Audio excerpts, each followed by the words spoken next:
Hello everyone, welcome back to our channel Swastha wonders. నా intermediate fasting 100 days ఛాలెంజ్లో ఇది day 35. నేను 16:8 విండో చేస్తున్నా. 16 hours fasting, 8 hours eating window. నా eating window morning 9 to evening 5 o'clock.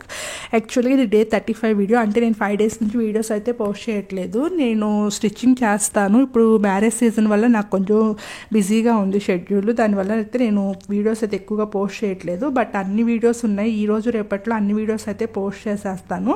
నేను అన్ని వీడియోస్ రెడీగా పెట్టుకున్నాను, కానీ నాకైతే ఇంకా అవి వాయిస్ ఓవర్ ఇచ్చి పోస్ట్ చేయడానికి టైం సరిపోకైతే డిలే అయ్యింది. ఇంకా 35లో నేనైతే మార్నింగ్ ఓవర్ నైట్ ఓట్స్లో స్ట్రాబెర్రీస్ అయితే మిక్స్ చేసుకుని మార్నింగ్ బ్రేక్ఫాస్ట్ తీసుకున్నాను. ఇంకా ఆఫ్టర్నూన్ లంచ్లో అయితే మల్టీగ్రెయిన్ చపాతీస్, దానిలోకి మిక్స్డ్ వెజిటేబుల్ కర్రీ అయితే తీసుకున్నా. ఇంకా ఈవినింగ్ డిన్నర్లోకి అయితే నేను ఈరోజు క్యాబేజ్ ఆమ్లెట్ అయితే ప్రిపేర్ చేసుకున్నా. అది ఎలా చేసుకున్నానో కూడా చూపిస్తాను.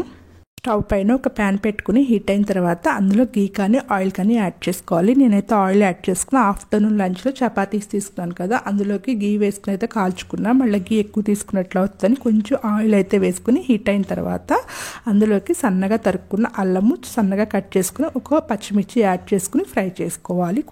కొంచెం ఫ్రై అయిన తర్వాత వెంటనే ఒక చిన్న ఉల్లిపాయని సన్నగా ముక్కలుగా కట్ చేసుకుని అయితే యాడ్ చేసుకోవాలి. ఆనియన్ కూడా కొంచెం ఫ్రై అయిన తర్వాత క్యాబేజ్ యాడ్ చేసుకోవాలి, సన్నగా కట్ చేసుకుని. క్యాబేజ్ ఎంత అంటే మన చాయిస్. క్యాబేజ్ కొంచెం ఎక్కువగానే యాడ్ చేసుకోవాలి, ఎందుకంటే అది ఫ్రై చేస్తే ఇంకొందికి కొంచెంగా అవుతుంది. అందుకని చెప్పేసి నేను కొంచెం ఎక్కువగానే యాడ్ చేసుకున్నాను క్యాబేజ్. నేను ఇది 1 memberకే చేస్తున్నాను ఈ రెసిపీ అయితేను. క్యాబేజ్ కూడా యాడ్ చేసుకున్న తర్వాత ఒకసారి అయితే మొత్తం అంతా కూడా మిక్స్ చేసుకోవాలి. ఒకసారి అంతా మిక్స్ చేసుకున్న తర్వాత అందులోకి కొంచెం పసుపు, ఇంకా కొంచెం సాల్ట్, అంటే టేస్ట్ సరిపడినంత సాల్ట్ యాడ్ చేసుకుని అయితే మొత్తం అంతా కూడా మిక్స్ చేసుకోవాలి. నేనైతే పసుపు కొంచెం ఎక్కువగానే యాడ్ చేసుకుని ఈ మధ్య రెసిపీస్ అన్నింటిలోకి కొంచెం పసుపు ఎక్కువగానే యాడ్ చేసుకుంటున్నాను. తర్వాత ఇదంతా మిక్స్ చేసుకున్న తర్వాత దాని మీద లిడ్ పెట్టి ఫ్రై చేసుకోవాలి. 3 to 4 minutes ఫ్రై చేస్తే సరిపోతుంది. క్యాబేజ్ ఫాస్ట్గానే ఫ్రై అయిపోతుంది. బాగా ఎక్కువ ఏం ఫ్రై అవ్వాల్సిన అవసరం లేదు. మధ్యలో మిక్స్ చేసుకుంటా ఒక 3 to 4 minutes ఫ్రై చేసుకున్న తర్వాత ఇది ఫ్రై అయింది అనుకున్న తర్వాత దీనిలోకి చిల్లీ పౌడర్ అయితే యాడ్ చేసుకోవాలి. మరి ఎక్కువ చిల్లీ పౌడర్ యాడ్ చేసుకోవాల్సిన అవసరం లేదు, ఎందుకంటే ఆల్రెడీ దీనిలో కొంచెం అల్లం తురుము అలాగే ఒక పచ్చిమిర్చి సన్నగా కట్ చేసుకుని యాడ్ చేసుకున్నాం కాబట్టి కొంచెం కారం అయితే సరిపోతుంది.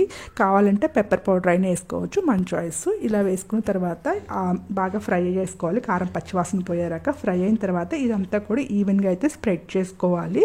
ఇది స్ప్రెడ్ చేసుకున్న తర్వాత ఈవెన్గా మనం ముందుగానే బీట్ చేసి పెట్టుకున్న ఎగ్ మిక్స్ అయితే నేను 2 eggs తీసుకున్నాను. దాన్ని బాగా బీట్ చేసి పక్కన పెట్టుకున్న ఆ ఎగ్ మిక్స్ అంతా కూడా ఇందులోకి ఈక్వల్గా అంతా స్ప్రెడ్ చేసుకోవాలి. ఇలా స్ప్రెడ్ చేసుకున్న తర్వాత ఇప్పుడు లిడ్ ఉంటుంది కదా, అది పెట్టాలి. కావాలంటే కొంచెం ఆయిల్ అయినా యాడ్ చేసుకోవచ్చు ఈ స్టేజ్లో. నేనైతే ఎక్కువ ఆయిల్ యూస్ చేయదలుచుకోలేదు, అందుకని చెప్పేసి ఆయిల్ వేయకోకుండా లిడ్ పెట్టేశాను. లిడ్ పెట్టి ఒక పక్కన కాల్చుకున్న తర్వాత దాన్ని మళ్ళీ సెకండ్ వైపుకి టర్న్ చేసుకుని మళ్ళీ ఫ్లిప్ చేసి ఇంకొకసారి కొంచెం ఒక 3 minutes అలాగా కాల్చుకోవాలి. సెకండ్ సైడ్ కూడాను. సైడ్ కూడా కాలిన తర్వాత తీసేసుకోవడమేను. క్యాబేజ్ ఆమ్లెట్ అయితే రెడీ అయింది. నేను ఈరోజు డిన్నర్లోకి అయితే ఇదే తీసుకున్నాను. యాక్చువల్గా ఇదంతా తీసుకుందాం అనుకున్నాను, కానీ ఇంకా ఒక 2 pieces అయితే తీసుకోలేక పక్కకు పెట్టేశాను. ఈరోజు నా ఈవినింగ్ డిన్నర్ అయితే ఇది. Thank you for all. Please like, share and subscribe to my channel.